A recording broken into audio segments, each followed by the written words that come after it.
Hello. How are you?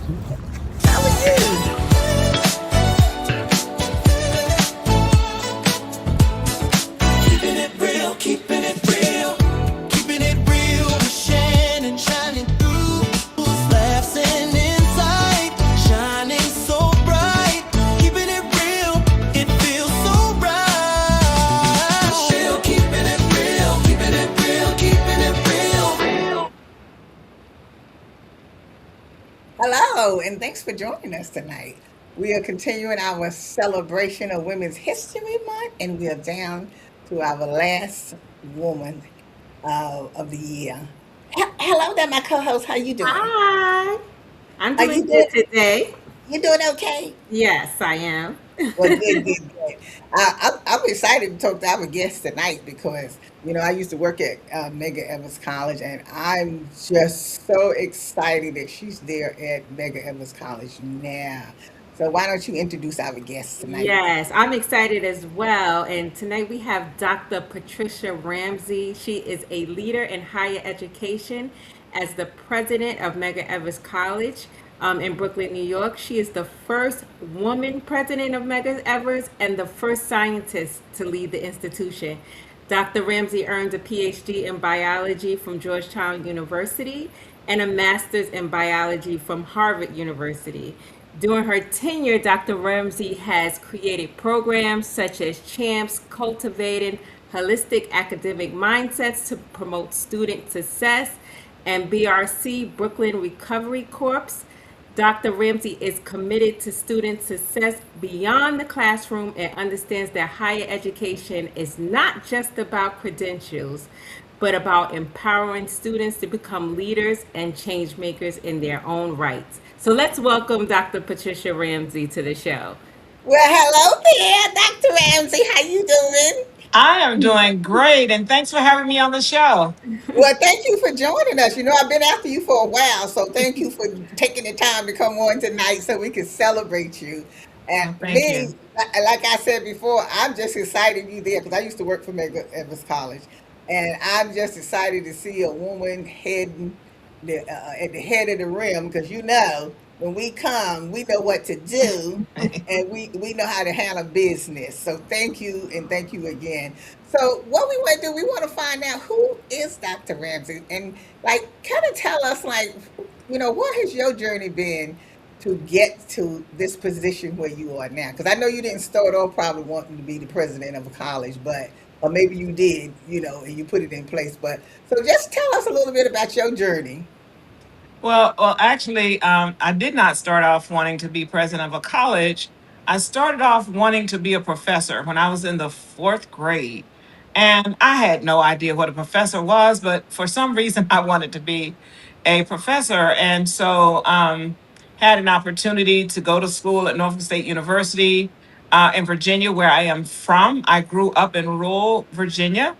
And I think that every experience that we have in life prepares us for what our destiny is to be. And so I have always been one who wanted to advocate for others, even in the first grade, advocating for that child that the teacher ignored. And so I think that my upbringing with my parents, both being entrepreneurs and civil rights activists in their own right. As children, a lot of the things we saw in them actually has transcended over the years. And it so happens that my sister and I, who were a part of the store that my parents had, we were the workers. If it were today, my parents would be in trouble because we were child labor. But it really taught us a lot. We saw a lot of things. And I think that for both of us who had become leaders, each in different areas, we talk often about how the store really impacted our life. But early on, fast track to higher education from high school to college to graduate school. It has been an interesting journey for me because it has been a challenge being a scientist. And I think that when I say a challenge being a scientist as a woman, and then the intersectionality of being a Black woman. Right. It has been an interesting journey, and I think that that journey has made me, I would say, tougher. And I recall when I was living in Williamsburg, Virginia, and a group of people pulled me in to say, "We'd like you to run for city council," because they had never had a Black person on city council at that time. And so one of the questions they asked me was, are you tough enough? And after I told them my PhD story, they said, "Oh, yeah, she's tough enough." And so I've really had a lot of preparation for a time such as this. But how I really got into the higher education journey and administration, I started at Norfolk State. I went to Norfolk State to speak with the president about helping them to bring in a lot of money. I was working at that time as a consultant and writing proposals for communities that could not afford to hire someone to write proposals. I was doing this for these communities gratis. And so when I went to Norfolk State to talk with the president about what I was doing and had this idea that I said, I think I have an idea that can help make the institution rich. He had this conversation with me about, well, your timing is good because our person in development just left. Well, I didn't even know what development was at the time. Found out that this was a fundraising position, and he said that he wanted me to meet with the vice president, and I met with the vice president. And as a result, applied for a position there. At that time, the president was Dr. Harrison B. Wilson, who happens to be the grandfather of the NFL player that you all have heard of, Russell Wilson. Anyway, Dr. Wilson was the type person that if he liked you, he would do things to try to help. And because the meeting we had was very warm, he said, "I think that you would be a good fit," in that the person that left couldn't sit in the seat for 30 for 30 minutes. I didn't know what any of that was about, but I did interview for the position with the vice president, and I was hired. But the vice president told me that he did not want to hire a woman, and that was not a part of the process. It was about 6 months after I had arrived, and he said that he didn't want to hire a woman. And he talked to his mom, and he said his mom told him, "You need to get over it." But it's not for the reason you may think. He said he didn't want to hire a woman because he had all women in his office, and there was always something going on, and he didn't want to bring in someone else to add to the mix.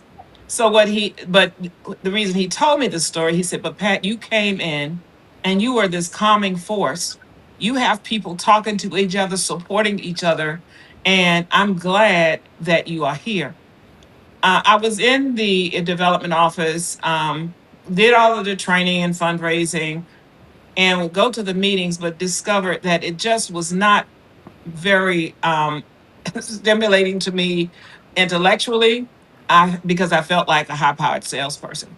And so, working with the faculty there, working with the deans, in order for us to go out and do pitches to various companies, I said, well, if you don't have something at an institution to sell, it's going to be very hard for you to bring in the resources that the institution is seeking. And so I said, I want to do something on the academic side of the house. I was an associate professor in biology at Norfolk State as a part of the position. Each of the people coming in administration could have a faculty appointment if they qualified. So I started as I was an associate professor during the time I was in the development office.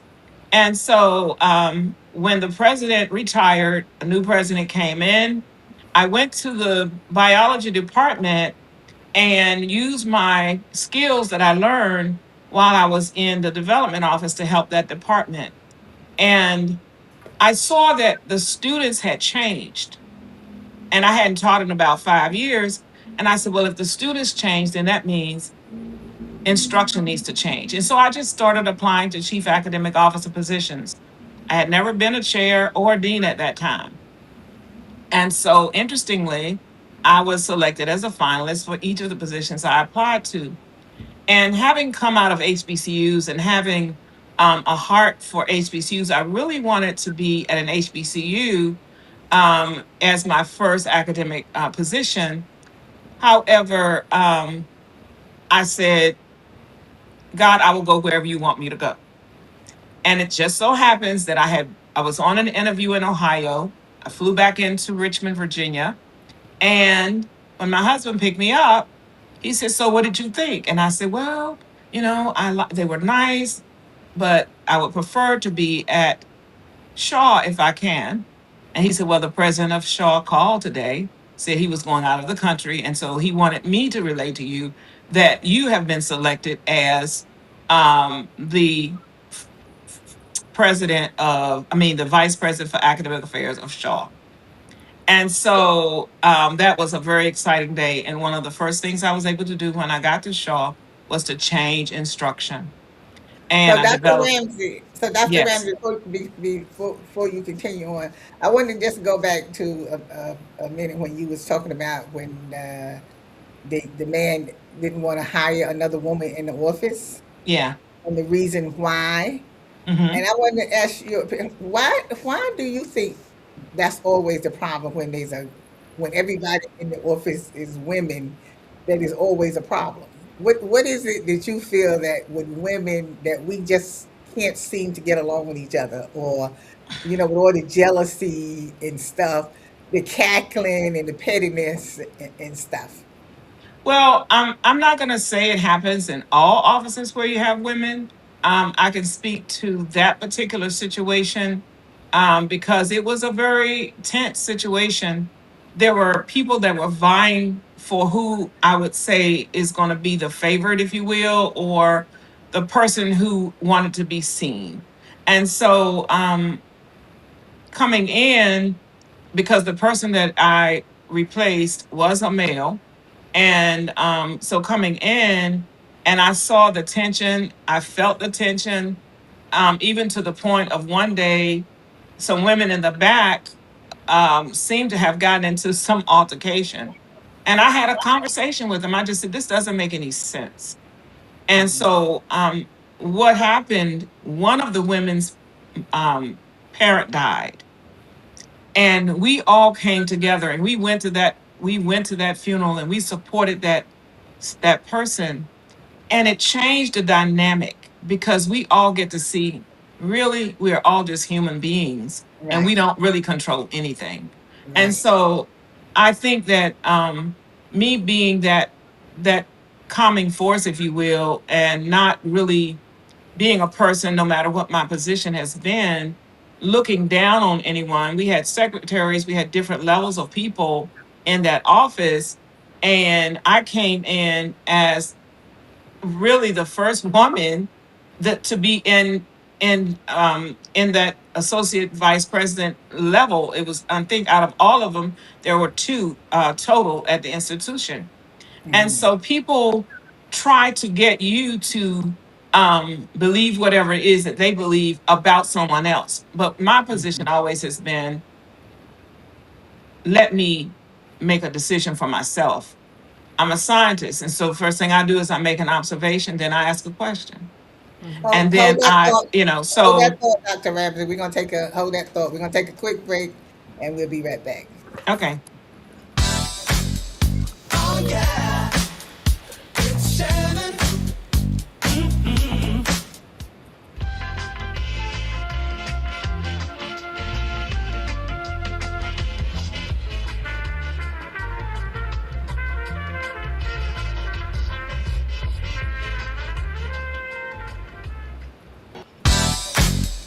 Oh yeah, it's Shannon. Keeping it real.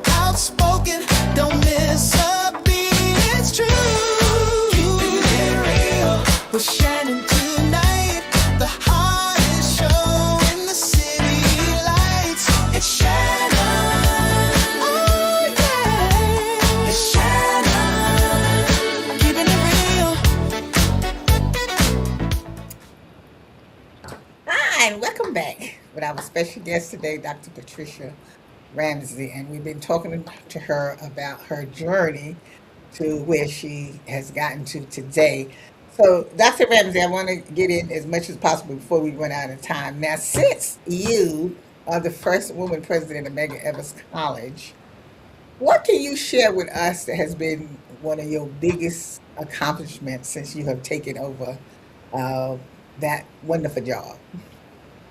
Well, one of the things that I did looking at the institution prior to coming here, I came from Maryland, and the community had been so hard hit by the pandemic that I knew that I needed to do something to help uplift community as well as to assist our students with getting their education.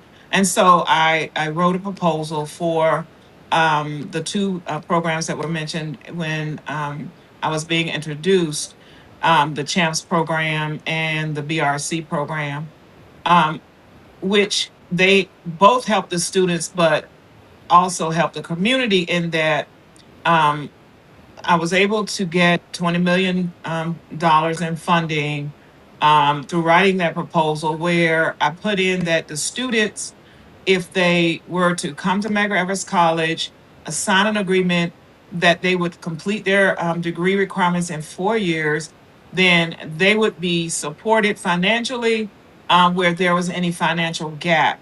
And so essentially, it was not based on need, it was based on a student coming in and having a gap, whether that gap was $2 or whether that gap was $3,000. They just had to agree to finish in 4 years, and this is for freshman students and for new for transfer students. And so that was one piece, and the reason that that was important, that I know that students oftentimes don't finish college because of the financial aspect. And not only did we provide the tuition and fees, we provided them at that time, we had Metro cards and books so that the students would really have no excuse not to finish, and they had to maintain their GPAs. And this is for the student that was not coming out of high school with all A's that could get scholarships anywhere. It was the high school student that was a hard worker, but may not have had that opportunity to get a lot of scholarships elsewhere. And they had come to Medgar Evers. They had to already be admitted into the school. And so we just graduated our first class in 2025 because I did get the funding in 2021. Fall of 2021 was when we had our first group. Well, also with the community, we had small businesses and nonprofits who were very hard hit by the pandemic. And so, what I wrote the proposal to do is to partner with small businesses and nonprofits where the non-profit or small business would have a professional staff member through our students that we place with them as interns, where they would learn that business. So the student is gaining, but the student was being paid by the college from the funding that we were able to get through that grant, the largest grant in the history of the college. And so that happened 6 weeks after I arrived.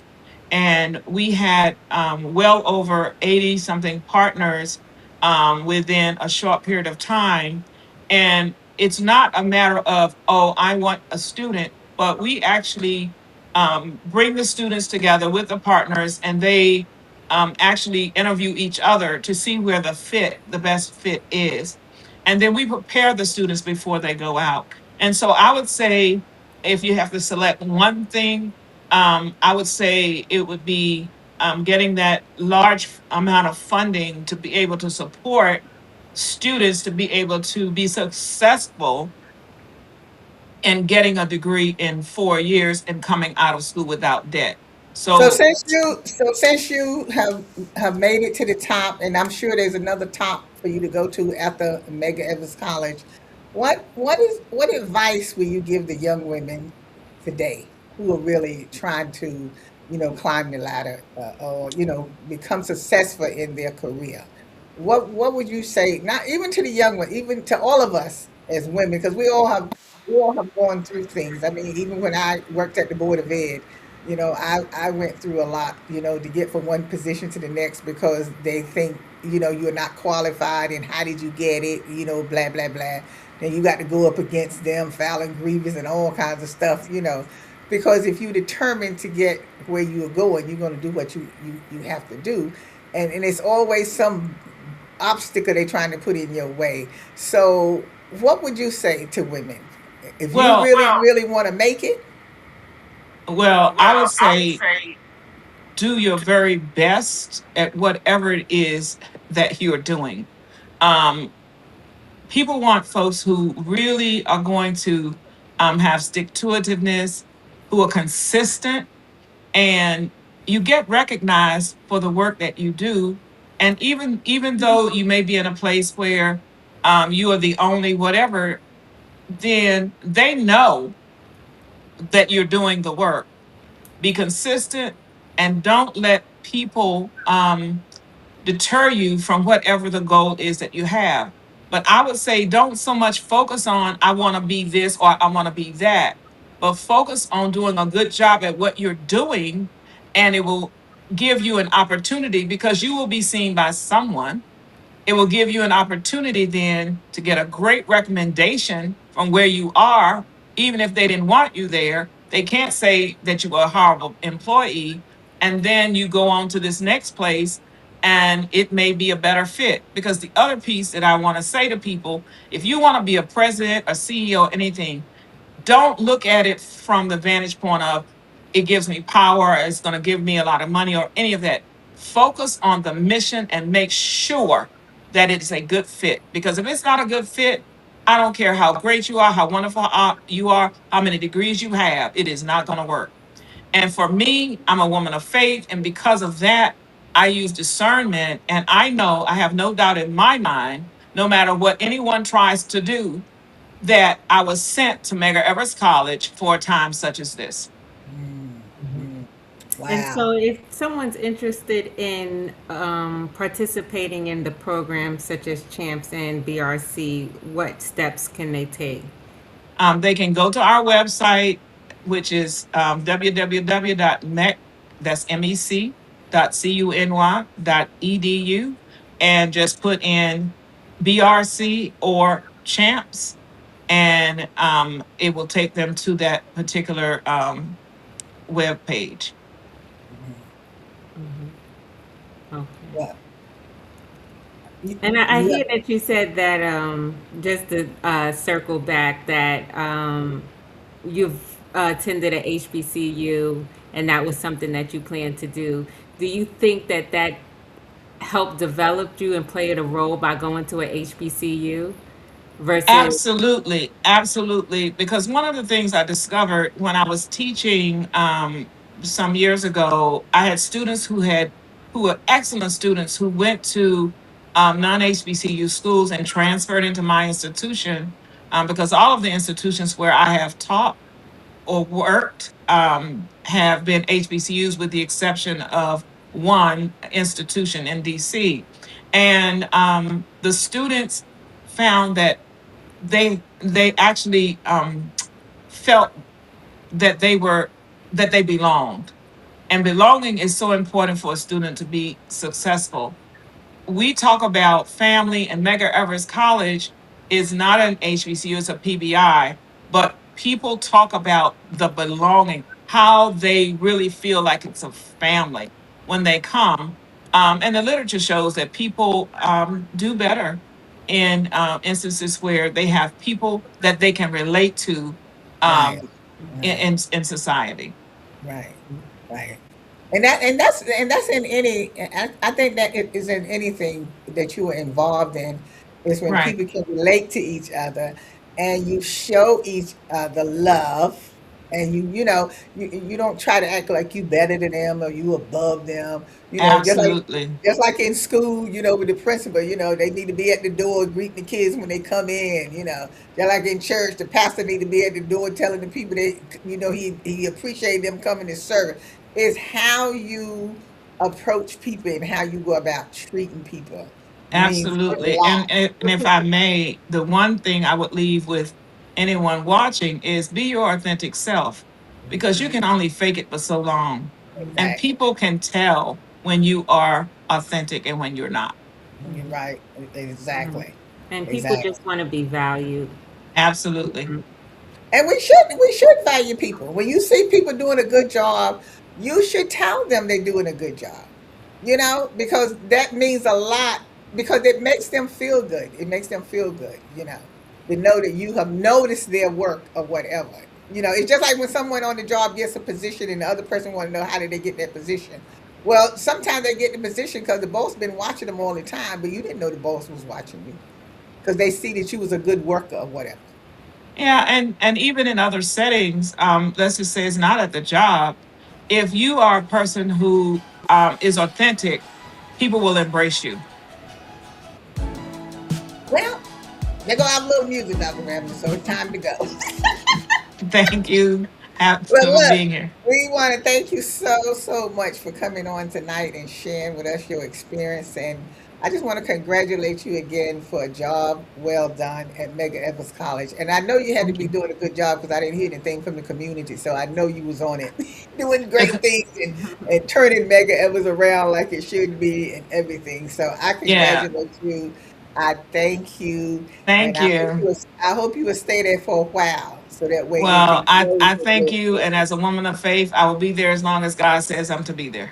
Yes, yes. Thank you so Yeah. much. Everyone, thank you for watching us tonight. And we hope you enjoyed the show. And make sure you watch every Saturday on Brick Free Speech at 5:30 and Neighborhood Network at 2:30. And you can catch us here every Tuesday at 8 p.m. live. So thanks again for joining us. And as always, we'll see you next time.